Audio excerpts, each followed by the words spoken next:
The best way to deal with the illegal immigration crisis is 3 words: enforce the law.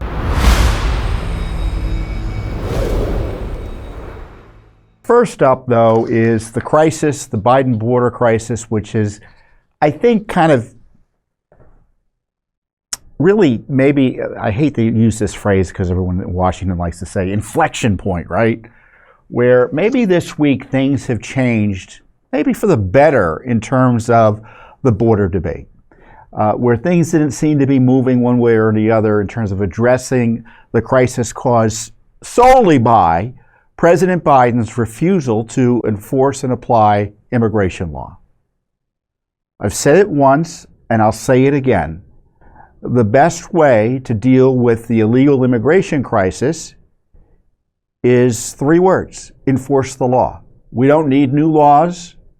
We just need to enforce the laws on the books, and the president should exercise the discretion he already has under the law in our U.S. Constitution to protect America from this invasion, as opposed to misusing his authorities, spending money to aid and abet the invasion. And in response to this lawlessness on the border, states like Texas have had to take action. And I think too late in some respects, but better late than never. And Governor Abbott has ordered his border be more secure down there. They've placed barbed wire, I think it's, what's it called, concertina wire along the border.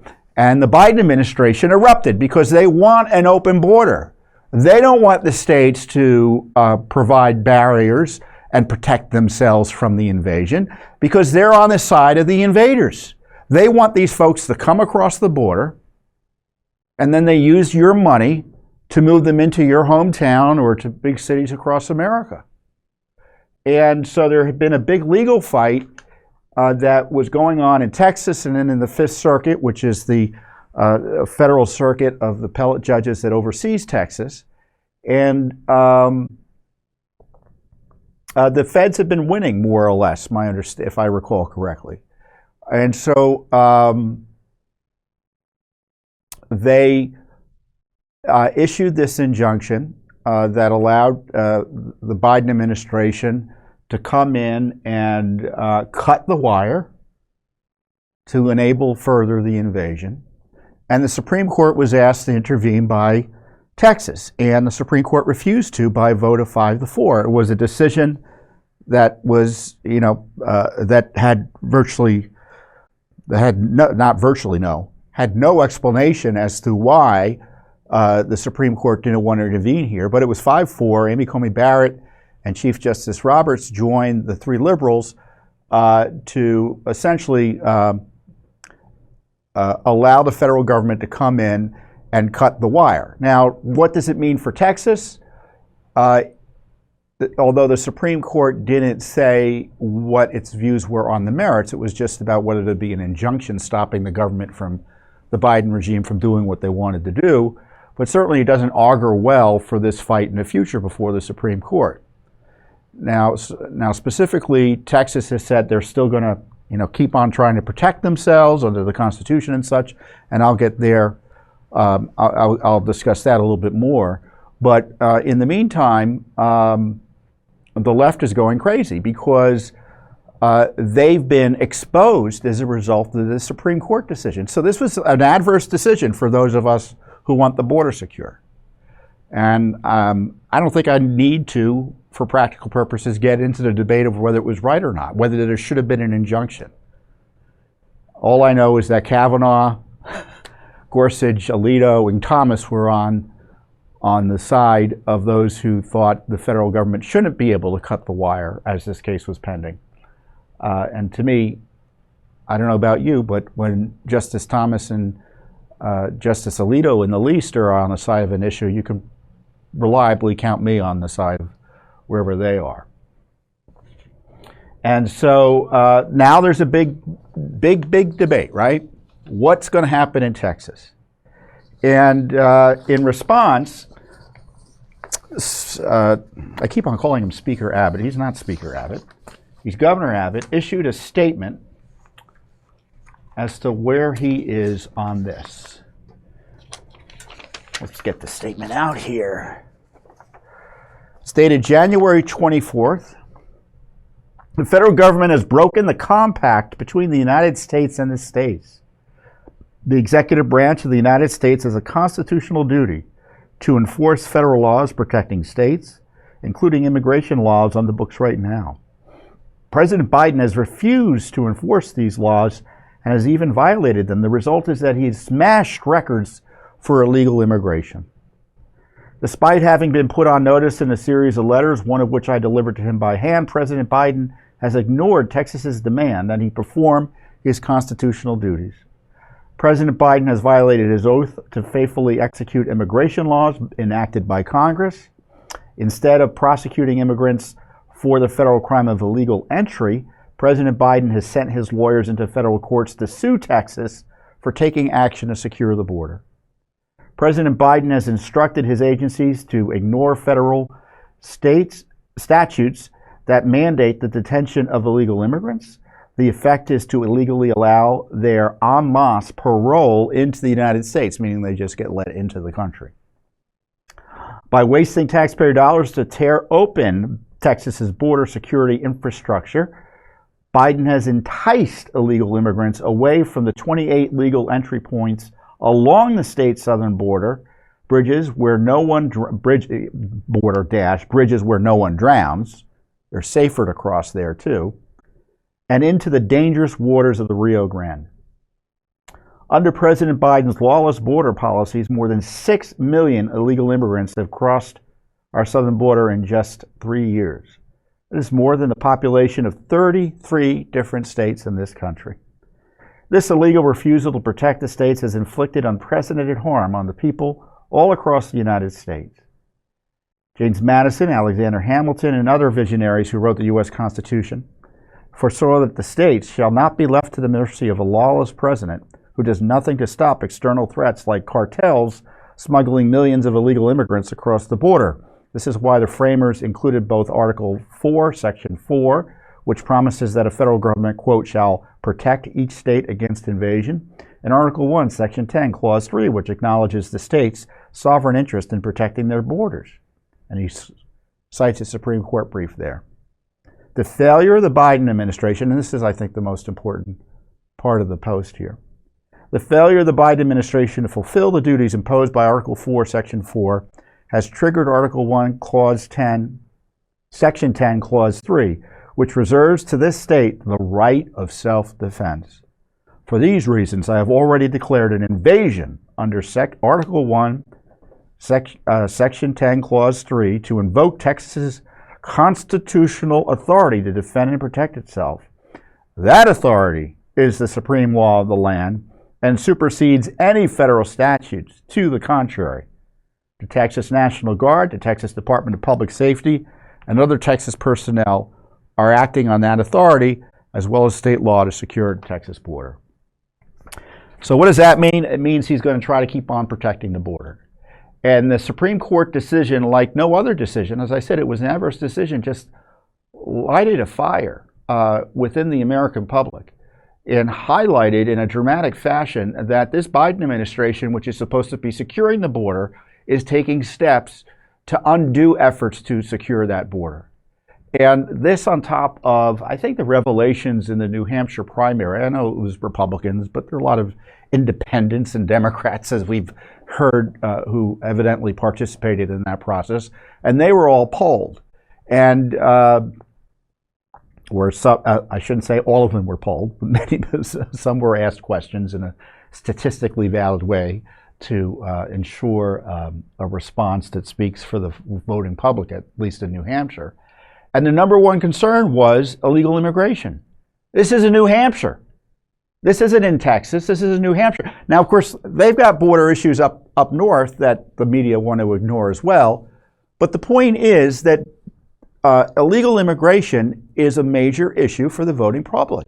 With 6 million people coming across the border, I mean, if the public isn't upset and nervous about that, then maybe the country truly would be lost. But the public is upset about it and want it stopped. And so now Congress and the establishment Washington doesn't know what to do. And what the left is trying to do is suggest that because Governor Abbott and officials in Texas are insisting that they still have the right to protect the border, because that Supreme Court decision didn't tell Texas you have to stop. It just told the Biden administration what it's allowed to do, or allowed it to proceed to cut wire where it wants, in theory, it looks like. But Texas still has steps it can take under law. And what's the response of the left? To deploy the military against Texas. To take military action.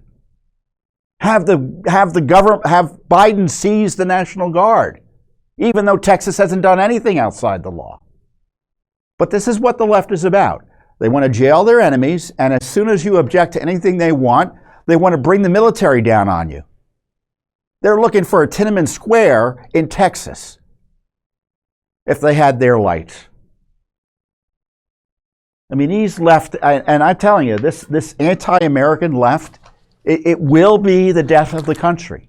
It's not going to be, could be the death of the country. It will be the death of the country unless our institutions of government and law and civic life don't confront and stop the abuses. And this includes the destruction of our border, the destruction of our sovereignty, destruction of our nation that is being caused by this unprecedented wave of humanity, never seen before, not in American history, in the history of humanity, into the United States.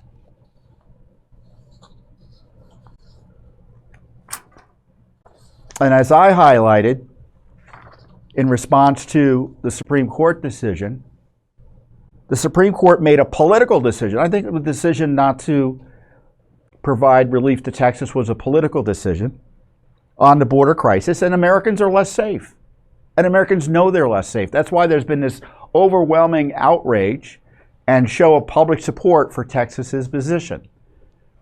Now the question is, what's going to be done? What can we and should we expect from our politicians in the current crisis? I've already told you repeatedly, and I will tell you again because it can happen as soon as tomorrow, whenever Congress is next in session. The House and the Senate can defund the Biden border invasion. If they don't want Biden to cut the razor wire, if they don't want the Biden to tear down border security, if they don't want Biden to aid and abet illegal immigration and basically help foreign nationals invade the United States with your tax dollars, they can stop the funding in a heartbeat. And I'm frankly, the Democrats have their position, it's well known. Most Republicans pretend to be against all of this, and they're all outraged in Congress, especially given the Supreme Court decision. So the same House Republicans, including Speaker Johnson, who pushed through a deal to fully fund the border invasion last week, this week is outraged that the border invasion is happening. I don't know how you square those two positions. Maybe I'm just some dumb hick, right? How do you square? I'm just not sophisticated enough for Washington, because I can't figure out how you can be opposed to the Biden border invasion and then when push comes to shove, you fully fund it in these continuing resolutions and such. Now the good news is, or I don't know if it's good news because I don't know how it's going to turn out, but what's interesting is that the Senate has been going through secret negotiations, and whenever negotiations on big matters are conducted in secret in Congress, it means bad guys are up to no good, and they're coming up with awful policy. And so the thinking was there's this desire for additional Ukraine aid for Israel, and aid for other leftist priorities. And I don't mean Israel, Ukraine, I mean just other leftist priorities, because all that aid is coupled with funding the left all the time. And so what conservatives were thinking was, well, if they need that, or if that's must-pass legislation, because some of them support aid for Ukraine and Israel in various ways, then if that's a must-pass piece of legislation, let's have a must-pass. If we're going to be supporting the national security of Israel and Ukraine, we should at least put a priority also on our national security by securing our border. So it turns out that there's been this secret negotiation between the establishment Republican wing in the Senate and Democrats, and the plans have been leaked more or less that would, as best I understand it, allow certain hundreds of thousands of people at least to get amnesty, enshrine in law that it's okay for millions of people to cross the border illegally before anything's done about it effectively, making it easier for people who abuse our asylum system to work. So all of that is kind of blown up, right? Because all of a sudden Republicans don't want any part of it, or at least a significant number in the Senate don't. So no one knows what to do. So it's terribly confusing up there. It's great to watch because I want confusion and failures in legislation when the legislation is designed to advance the destruction of the country. I got relatively, obviously we all have different views as to particular pieces of legislation, but I've got this basic view that if a piece of legislation is going to destroy America, I'm opposed to it. And you can be sure that any border security bill that would get through the Senate wasn't going to address the issue and would just kick the can down the road as the invasion continues in numbers never seen before in the history of man. And the other issue, as I said, is the continued funding of this by Congress. The continuing resolution is through the beginning of March, so there's another month of this. So it's up to you to ask your members of Congress what they're going to do to defund this invasion. I mean, either it's important or not. And if it's important, dear reader, dear listener, dear voter, ladies and gentlemen, then you should call your members of Congress and let them know what you think at 202-225-3121. 202-225-3121.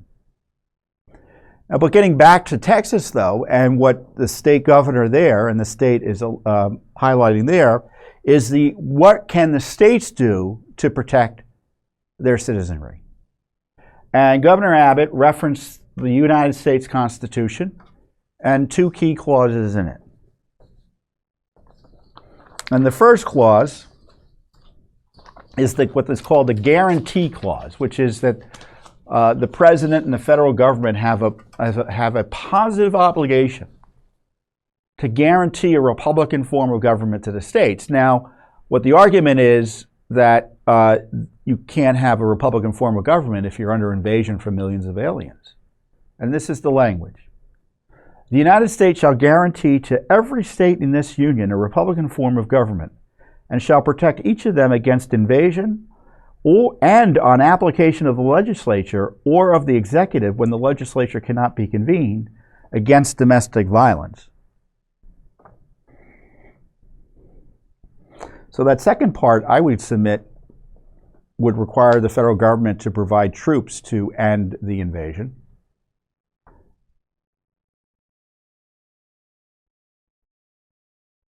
And what rights does the state have as a result of that guarantee clause? I think that's unexplored. I'm sure there are some cases out there that explore it, but I think it's largely unexplored. But it highlights the obligations, at least the federal government have, that aren't being met. And when you couple it with the other clause, which I think is extremely interesting, and I've been highlighting for years now. What's the other clause? I had so much paper here. There's so much corruption going on. The paper's overwhelming. Oh, there it is. No state shall, without the consent of Congress, I guess I should read it. It's easier for me to read the paper than the screen. No state shall, without the consent of Congress, lay any duty of tonnage, keep troops or ships in war in time of peace, enter into any agreement or compact with another state or with a foreign power, or engage in war, unless actually invaded or in imminent danger, as will not admit of delay. So I interpret that to mean, and so does the governor of Texas, that in matters of invasion, they have sovereignty, especially in a situation, as the other clause I mentioned, where the invasion isn't being not only stopped by the feds, but effectively encouraged by the feds. But the Constitution is not a suicide pact. This is why there are clauses like this in this. The states don't commit to being destroyed and being able to do nothing in the face of an invasion that is either enabled or occurring in real time. And so that compact clause, I call it the compact clause. I would submit that the states that are interested in this issue and concerned about the destruction of America enter into a compact, a common defense compact, where the National Guards and other appropriate personnel and resources are deployed to the border in places like Texas. I don't know if Arizona would participate. I suspect California wouldn't participate because it's run by the open borders left. And stop the invasion and repel the invasion. I've seen many governors, I think 25 or 26 states have said they stand by Texas. Well, that's good, but it may not be sufficient as I'm describing it, right? Are they willing to enter into a compact and provide National Guard and other support to Texas to repel the invasion? I think that's the question. And so in addition to calling Congress and asking what are they going to do to defund the border crisis, you should be asking your governors what are they going to do to repel the invasion? Are they going to put troops on the ground, National Guard troops on the ground, to help our fellow citizens in Texas protect their home? And of course, we get the benefit of all that too, those of us who don't live in Texas, because we're better protected if the border is protected by them. So call your governor, ask them what they're doing. As some of you may know what the governor's doing, but you should let them know what you think anyway, politely but firmly, on this key issue. Now, Judicial Watch, in the meantime, will continue to expose what's going on, educate Americans as to what's going on. I mean, we've been fighting this battle. I was thinking about this the other day. I think our first case on immigration was probably 23 years ago. I've been here 25 years, believe it or not. And we're helping out some little old ladies in Pasadena who were objecting and protesting. I think I'd say little old ladies in Pasadena, not literally, they were from Pasadena, but they were from California, and they were protesting, I think, identification cards for aliens in California, either in Sacramento. I think it was in Sacramento. And these Antifa types, and it was Antifa back then. You have to remember there's a Mexican separatist movement, Atslon, that has been active in California for a long time, extreme leftists who want to destroy America and give part of it back to Mexico.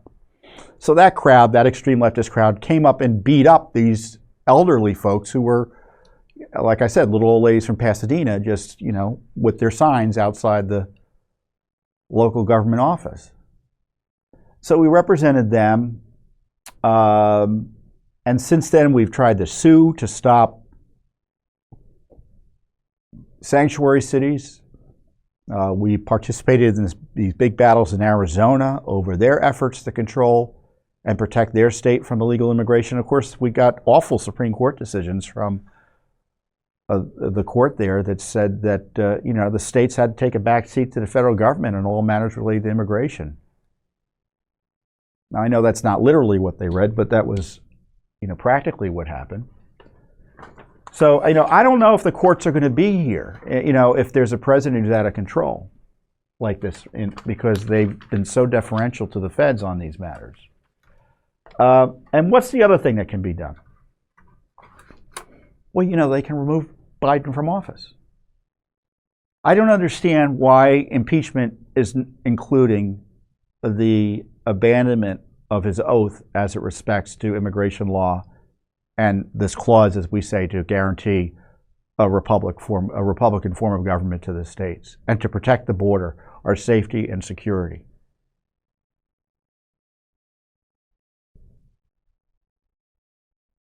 So they should escalate impeachment to include the Biden border crisis. I mean, there's this video, I retweeted it earlier this week or today. Look at this video.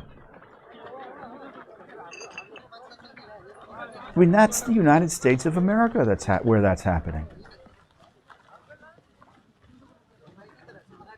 All of this because of conscious decision making. This isn't like a mistake.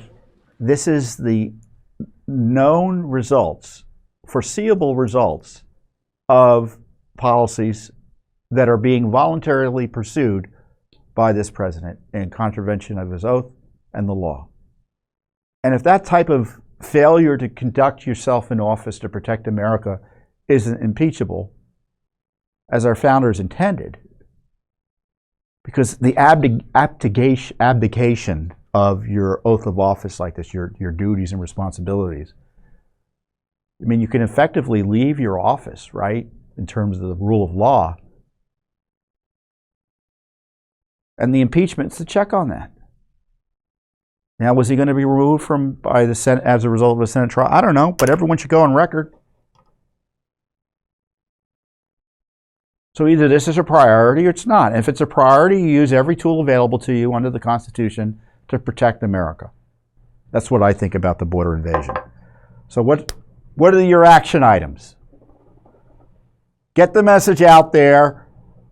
We don't need to do anything at the border other than enforce the law. We don't need immigration reform, meaning amnesty. We need to defund Biden's border invasion. We need other states to stand with Texas literally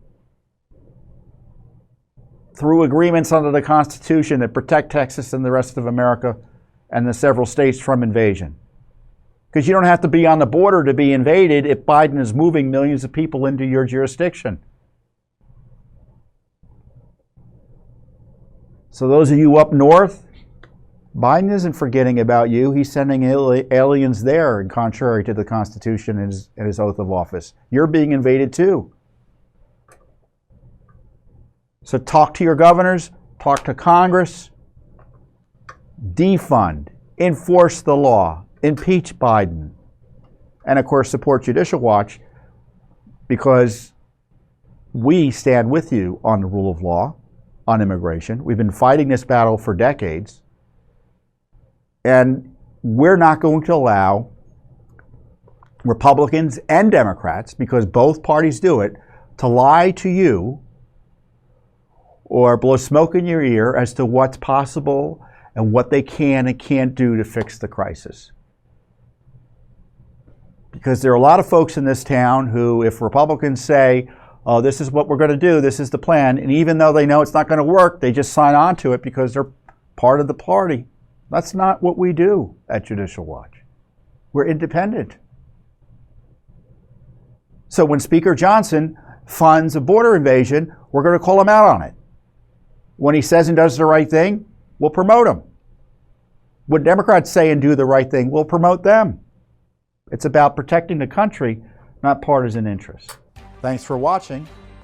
Don't forget to hit that subscribe button and like our video down below.